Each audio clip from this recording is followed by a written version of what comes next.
Bollywood actress Dimple Kapadia web series सास बहू और फ्लैमिंगो से ओटीटी डेब्यू करने जा रही है। कुछ दिनों पहले सीरीज का पोस्टर जारी किया था और अब टीजर लॉन्च कर दिया गया है। ये एक थ्रिलर सीरीज है जिसमें डिंपल के अलावा राधिका मदान और ईशा तलवार भी नजर आएंगी। डिंपल कपाड़िया की वेब सीरीज सास बहू और फ्लैमिंगो का टीजर सामने आ चुका है। वीडियो देखकर रोंगटे खड़े हो जाएंगे। Bollywood actress Dimple Kapadia web series सास बहू और फ्लेमिंगो से ओटीटी डेब्यू करने जा रही है। कुछ दिनों पहले सीरीज का पोस्टर जारी किया था और अब टीजर लॉन्च कर दिया गया है। ये एक थ्रिलर सीरीज है जिसमें डिंपल के अलावा राधिका मदान और ईशा तलवार भी नजर आएंगी। खून खराबे से भरी वेब सीरीज का टीजर वास्तव में एक्साइटमेंट पैदा करता है। एक दिन में राधिका मदान एक शख्स पर खतरनाक हथियार से वार करती है और मौके पर ही उसकी मौत हो जाती है।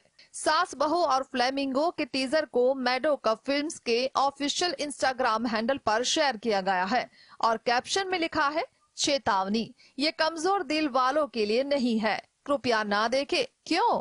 क्योंकि डिंपल कापड़िया की ये सीरीज डिज्नी प्लस हॉटस्टार पर 5 मई 2023 से इसका डायरेक्शन होमी अजदानिया ने किया है। बताते चले कि डिंपल कापड़िया ने इससे पहले ब्लॉकबस्टर फिल्म पठान में काम किया था जिसमें वह शाहरुख खान की बॉस बनी थी।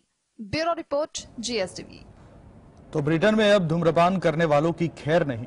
जी हां, अब ब्रिटिश सरकार धूम्रपान करने वालों को दंड नहीं बल्कि अलग तरीके से सुधारेंगी।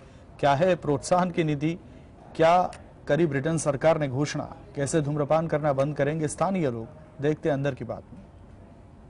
ब्रिटिश सरकार ने कहा कि वह धूम्रपान करने वाले 10 लाख लोगों को सिगरेट के बदले वेपिंग के लिए राजी करेंगे।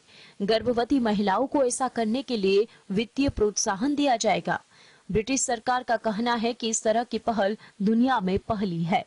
स्वास्थ्य विभाग के मुताबिक इस योजना के तहत धूम्रपान करने वाले हर 5 में से लगभग 1 को vape e cigarette starter kit दी जाएगी, जिससे उन्हें सिगरेट की लत से छुटकारा पाने में मदद मिल सके। धूम्रपान करने वाले 13% की मौजूदा आबादी को घटाकर 5% या उससे कम पर लाने के लिए योजना के तहत गर्भवती महिलाओं को वाउचर्स भी दिए जाएंगे, जिससे वे इस बुरी आदत को छोड़ सके। ब्रिटेन के स्वास्थ्य मंत्री नील ओब्रायन एक भाषण में कहा, आजीवन धूम्रपान करने वाले 3 लोगों में से 2 की मौत सिगरेट पीने की वजह से होती है। सिगरेट की बिक्री होने वाली एकमात्र वह चीज है जिसके सही इस्तेमाल से मौत हो सकती है। Bureau report, GSTV. केंद्र सरकार एक और कंपनी को बेचने जा रही है और इसके लिए बोली अगले महीने ही लगने वाली है। आखिर कौन सी है वो कंपनी और क्या है सरकार का मकसद, आइए जानते हैं।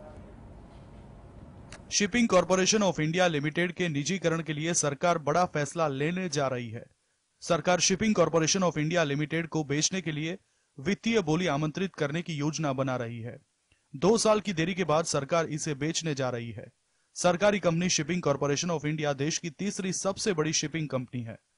न्यूज एजेंसी के रिपोर्ट के मुताबिक सरकार अब मई के मध्य तक SCIL निजीकरण के लिए वित्तीय बोलियां आमंत्रित करने की योजना बना रही है। हालांकि सरकार ने अभी इसके बारे में आधिकारिक रूप से कुछ भी नहीं कहा है।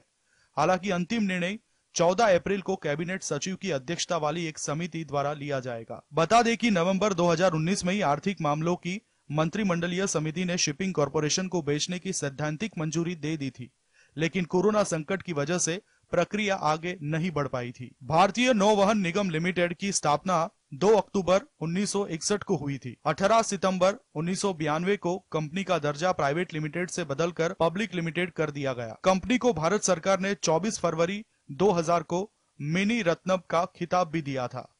केवल 19 जहाजों को लेकर एक लाइनर शिपिंग कंपनी की शुरुआत हुई थी और आज SCI के पास DWT के 83 से ज्यादा जहाज है। कंपनी के पास टैंकर, बल्क कैरियर, लाइनर और ऑफशोर आपूर्ति उपलब्ध है। Bureau report, GSTV. राष्ट्रीय शिक्षा नीति 2020 की अवधारणा अब जल्द ही जमीनी स्वरूप में नजर आएगी। इसके लिए सरकार की ओर से नेशनल करिकुलम फ्रेमवर्क के लिए बनी कस्तूरीरंगन कमेटी ने ड्राफ्ट तैयार किया है। अब इसमें प्राप्त सुझावों के अनुरूप कुछ सुधार के बाद स्कूलों में लागू कर दिया जाएगा। स्कूलों के लिए तैयार इस नई व्यवस्था से बहुत कुछ बदलने वाला है। आइए जानते हैं कि हमारे बच्चे 3 से 18 साल की उम्र तक कैसे पढ़ेंगे। नई स्कूल सिस्टम में दरअसल ये 3 साल से 18 साल की उम्र तक शिक्षा का 4 स्टेज यानी कि 5+3+3+4 स्ट्रक्चर है।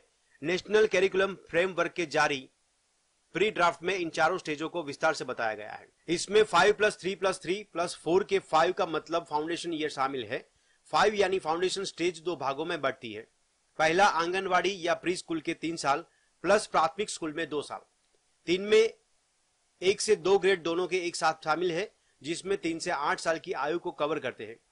फिर इसके अगले +3 को कक्षा 3 से 5 की तैयारी के चरण में विभाजित किया जाएगा। इसके बाद में 3 साल मध्य चरण यानी कक्षा 6 से 8 और फिर लास्ट में +4 यानी ये माध्यमिक शिक्षा के 4 वर्ष कक्षा 9 से 12 है।